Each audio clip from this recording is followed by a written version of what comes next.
نحمده ونصلي على رسوله الكريم أما بعد فأعوذ بالله من الشيطان الرجيم بسم الله الرحمن الرحيم يا أيها النبي قل لأزواجك وبناتك ونساء المؤمنين يدنين عليهن من جلابيبهن صدق الله العظيم۔ قرآن کریم اللہ پاک کی کتاب بھی ہے اور یہ اللہ پاک کی طرف سے ایک ہدایت ہے اپنے بندوں کے لیے۔ قرآن کریم تقریباً 23 سال کے عرصے میں نازل ہوا ہے اور بتدریج آہستہ آہستہ نازل ہوا ہے، حالات اور موقع کی مناسبت سے نازل ہوا ہے۔ اس میں کچھ ایسے واقعات کی طرف اشارہ بھی ہے، کچھ ایسے مقامات کی طرف اشارہ ہے کہ کسی صحابی کے ذہن میں جو سوال پیدا ہو جاتا تو اللہ پاک اس سوال کی ازالہ کے لیے، اس سوال کے جواب کے لیے قرآن کریم کو نازل فرماتے۔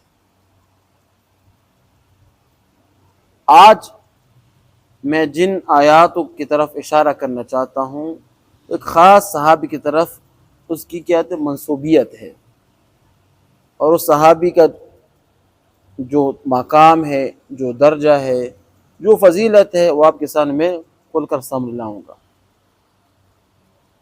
یہ اس صحابی کی بات ہے کہ جب وہ مکہ سے مدینہ سے مکہ سفر کرتا ہے، ہزاروں صحابہ کرام اس کے لشکر میں ہوتے ہیں، تو ایک جگہ پر رک جاتا ہے، وہاں پر رونے لگتا ہے۔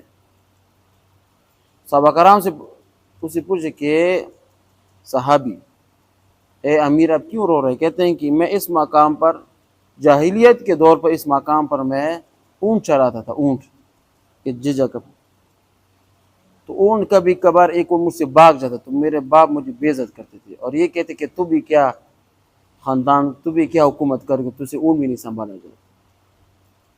آج میں ہزاروں لاکھوں مربع میل کا کیا امیر المؤمنین ہوں، مجھے وہ دور آ رہا ہے۔ یہ عزت مجھے کس نے دی؟ یہ عزت مجھے اسلام نے دی۔ یہ وہ صحابی ہے کہ جس کے اسلام لانے سے صحابہ کرام نے پہلا مرتبہ مسجد حرام میں کھل کر نماز پڑھی۔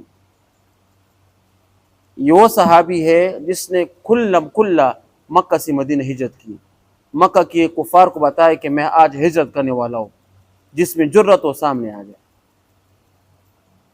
یہ وہ صحابی ہے کہ جس کے راز شیطان میں بھاگا جاتا تھا۔ یہ وہ صحابی ہے کہ جس کو حضور صلی اللہ علیہ وسلم کے قدموں میں جگہ نصیب ہوئی۔ یہ دنیا میں بھی اللہ حضور صلی اللہ علیہ وسلم کے دوست تھے، قبر میں حضور صلی اللہ علیہ وسلم کے دوست ہیں، اور قیامت میں حضور صلی اللہ علیہ وسلم کے دوست رہیں گے اور ایک کے ساتھ جنت میں داخل ہوں گے۔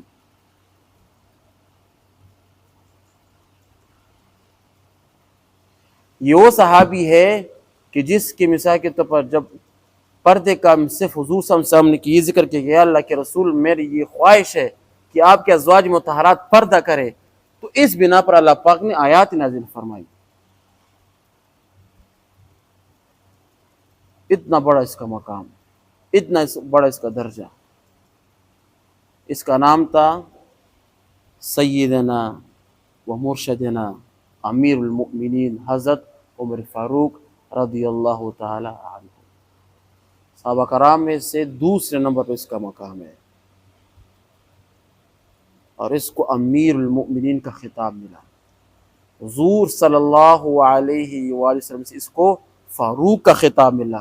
فاروق کسے کہتے ہیں کہ حق اور باطل میں فرق کرنے والا، حق و باطل میں فرق کرنے، اس کو کہتے ہیں فاروق۔ اور امیر المؤمنین کا خطاب اس کو امت مسلمہ نے دیا۔